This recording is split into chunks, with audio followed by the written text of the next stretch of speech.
আজকে আমরা এমন একটা ছবির গল্প শুনতে যাচ্ছি যেটা সত্যি ঘটনা অবলম্বনে তৈরি। ছবির নাম দি বিউরিয়াল। এই ছবিতে রয়েছে এক অসাধারণ আইনি লড়াই, এক অসম লড়াইয়ের জয়গাথা, আর তার সাথে জড়িয়ে আছে মানবিকতা, বিশ্বাস আর ন্যায়ের খোঁজ। সিনেমার গল্প 1995 সালের ঘটনাকে কেন্দ্র করে গড়ে উঠেছে। তো চলুন গল্পটা শুরু করা যাক, কিন্তু তার আগে নমস্কার বন্ধুরা, আমি স্যাম আর আপনারা দেখছেন নো দ্য স্টোরি। গল্পের শুরুটা হয় আমেরিকার মিসিসিপি শহরের এক সৎ, নীতিবান ও সহজ সরল ব্যবসায়ী জেরেমিয়া ও কিফকে ঘিরে। বয়সের ভারে কিছুটা নত হলেও তার চোখে মুখে স্পষ্ট আত্মবিশ্বাসের ছাপ। তিনি একজন ফিউনারেল হোম ব্যবসায়ী, মানে মৃত ব্যক্তিদের অন্ত্যেষ্টিক্রিয়া ও সৎকারের জন্য যেসব সার্ভিস দেওয়া হয় তার মালিক। তার পরিবার বহু বছর ধরে এই ব্যবসা চালিয়ে আসছে এবং এটা তার শুধু জীবিকা নয়, এক প্রকার দায়িত্ব আর সম্মানের বিষয়। কিন্তু সময় সবসময় একরকম থাকে না।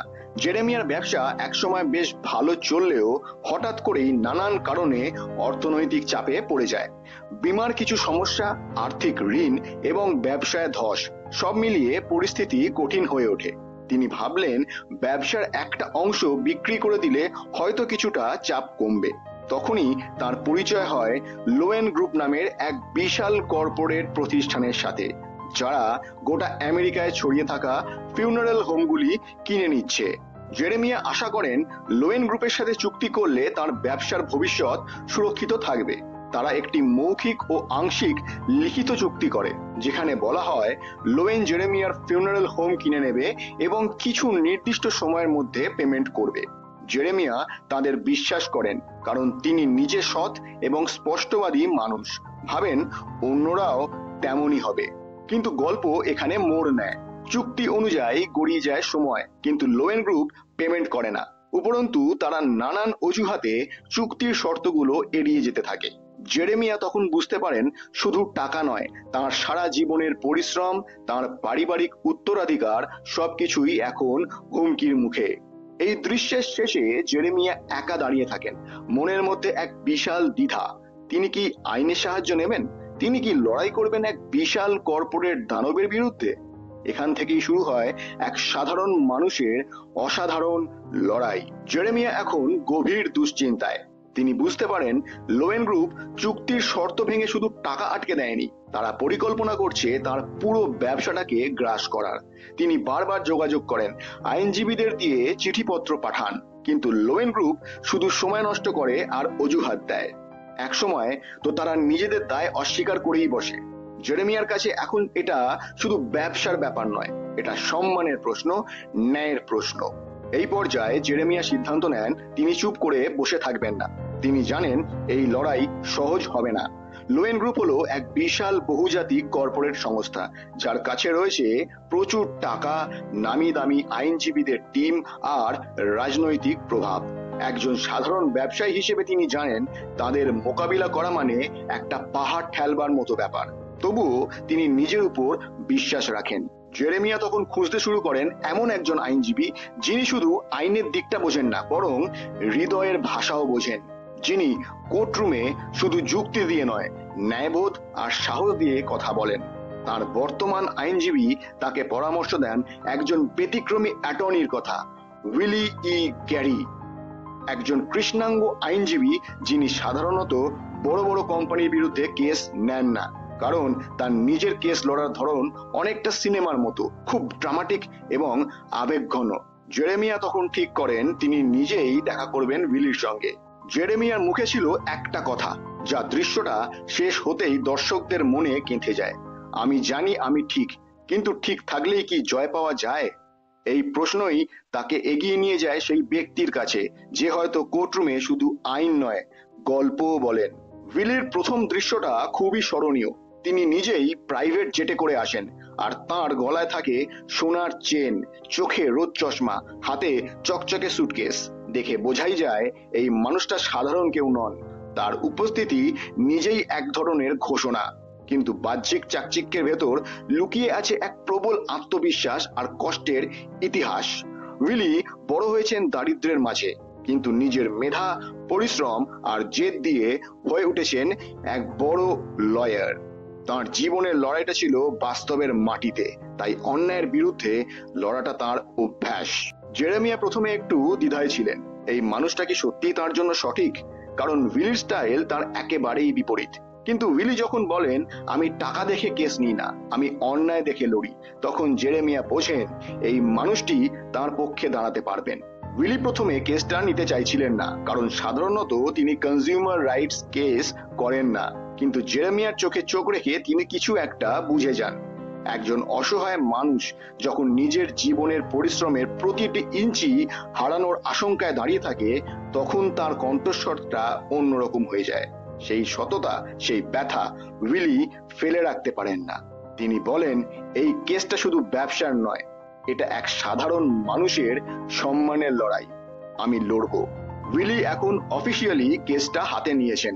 কোর্টরুমে লড়ার আগে সবচেয়ে গুরুত্বপূর্ণ কাজ হচ্ছে প্রস্তুতি, কারণ তিনি জানেন সামনে দাঁড়িয়ে রয়েছে লোয়েন গ্রুপের মতো এক কর্পোরেট দৈত্য, যাদের হাতে রয়েছে কোটি কোটি ডলার, অভিজ্ঞ আইনজীবীদের বাহিনী আর রাজনৈতিক যোগাযোগ।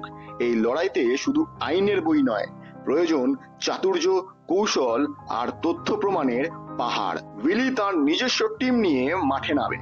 টিমে রয়েছে একদল মেধাবী আইনজীবী, ইনভেস্টিগেটর, রিসার্চার এবং সহকারী, যারা প্রতিটি কাগজ ঘেঁটে প্রতিটি ক্লজ বিশ্লেষণ করে খোঁজা শুরু হয় সেই পুরনো চুক্তিপত্র ঘাঁটা, প্রতিটি ডকুমেন্টে লুকিয়ে থাকা অসঙ্গতি খোঁজা। একটা সময় দেখা যায় লোয়েন গ্রুপ শুধুমাত্র জেরেমিয়ার সঙ্গে প্রতারণা করেনি, বরং দেশের বিভিন্ন প্রান্তে আরো অনেক ছোট ব্যবসায়ীর সাথেও একইভাবে ভাঁওতা দিয়েছে। এই পর্যায়ে জেরেমিয়া নিজেও খুব সক্রিয় হয়ে ওঠেন। উইলি তাকে বোঝান এই কেসে শুধু তিনি ক্লায়েন্ট নন, তিনি হচ্ছেন সবচেয়ে বড় প্রমাণ।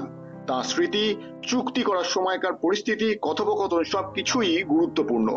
জেরেমিয়া নিজের সমস্ত ফাইলপত্র খুলে দেন উইলির টিমের সামনে। উইলি নিজেও নানান জায়গায় গিয়ে জেরেমিয়ার প্রতিপক্ষের সাথে কথা বলেন, তাদের অজান্তেই তথ্য বের করে আনেন।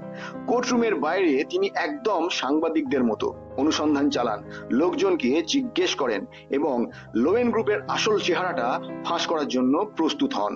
এই পুরো দৃশ্য জুড়ে একটা বিষয় স্পষ্ট, উইলি আর জেরেমিয়া এখন কেবল ক্লায়েন্ট আর অ্যাটর্নি নন, বরং একে অপরের প্রতি অগাধ বিশ্বাস রাখেন।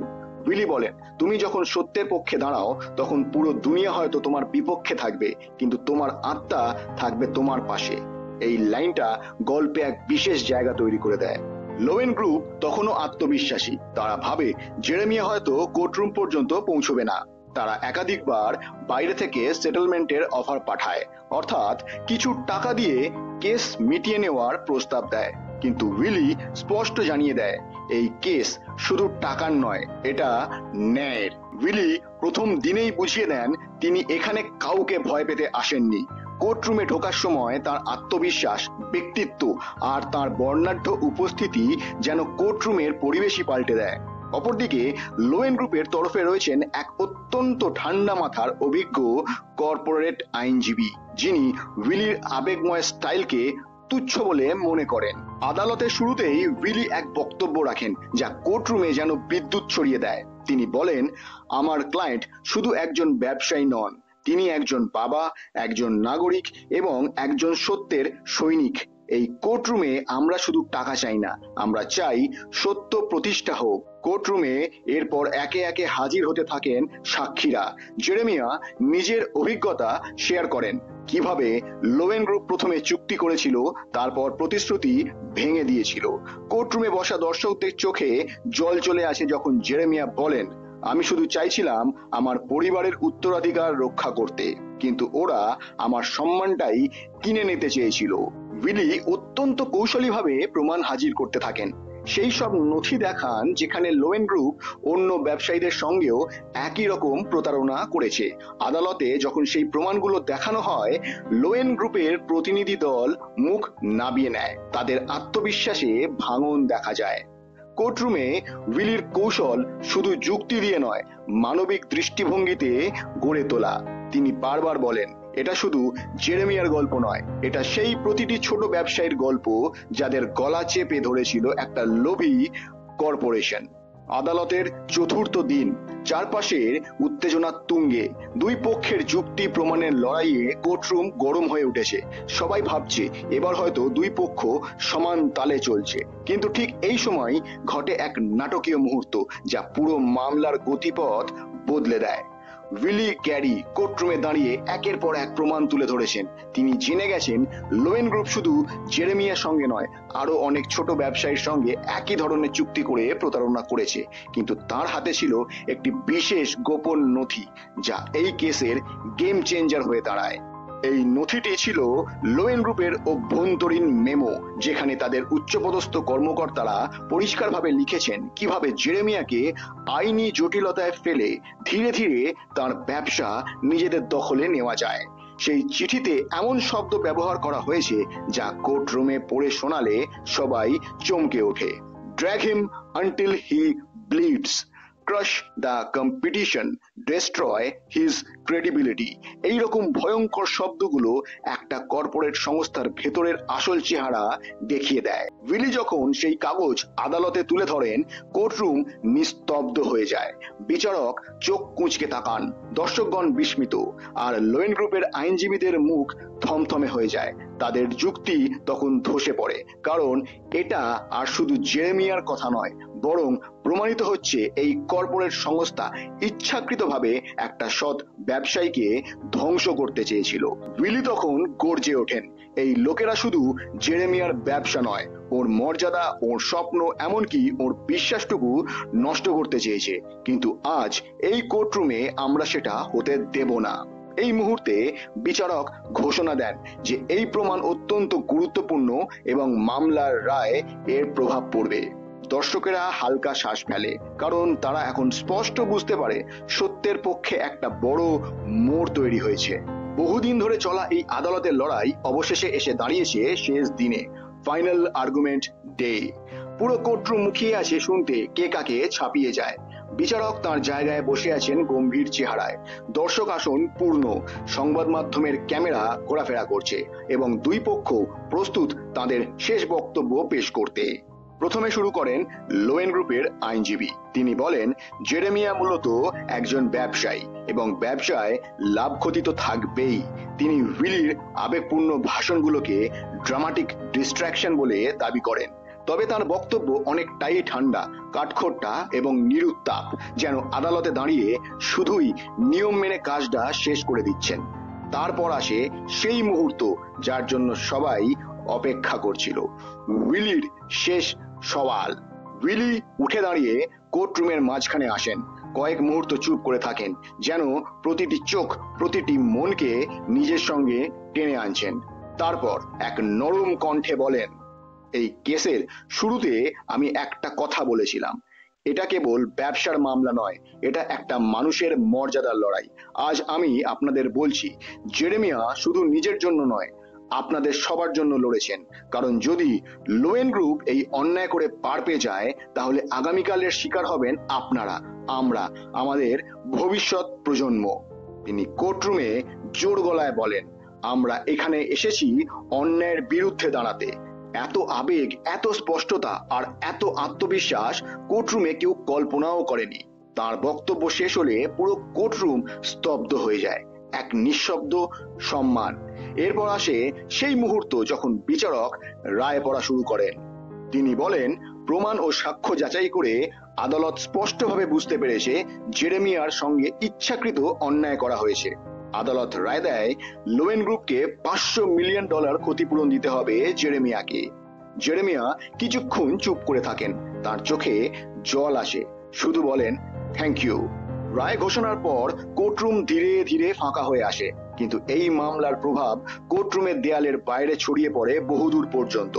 সংবাদ মাধ্যমে চারিদিকে ছড়িয়ে পড়ে এই খবর, Jeremiah wins landmark lawsuit against Loewen group.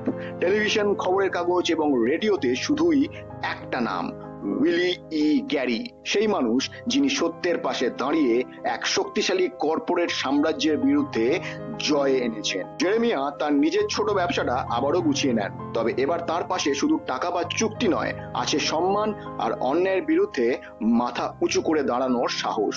তার পরিবার, যারা শুরুতে এই লড়াই নিয়ে সন্দিহান ছিলেন, তার চোখে এখন গর্ব দেখতে পান। অন্যদিকে লোয়েন গ্রুপের জন্য এটা ছিল একটা ধ্বংসাত্মক পরিণতি। তাদের ভাবমূর্তি নষ্ট হয়, শেয়ার মার্কেটে ধস নামে এবং দেশের নানা প্রান্তে তাদের ব্যবসা বন্ধ হয়ে যেতে শুরু করে। এই মামলার রায় শুধুই একটা কেস জেতার গল্প নয়, এটা ছিল একটা বার্তা যে ছোট মানুষরাও বড় অন্যায়ের বিরুদ্ধে জিততে পারে যদি তারা পাশে পায় সঠিক নেতৃত্ব আর ন্যায়। দ্য বারিয়াল ছবিটি আমাদের শেখায়, একজন সাধারণ মানুষও যদি নিজের ওপর ভরসা রাখে, সত্যের পাশে দাঁড়ায়, তাহলে সবচেয়ে বড় অন্যায়কেও হার মানাতে পারে।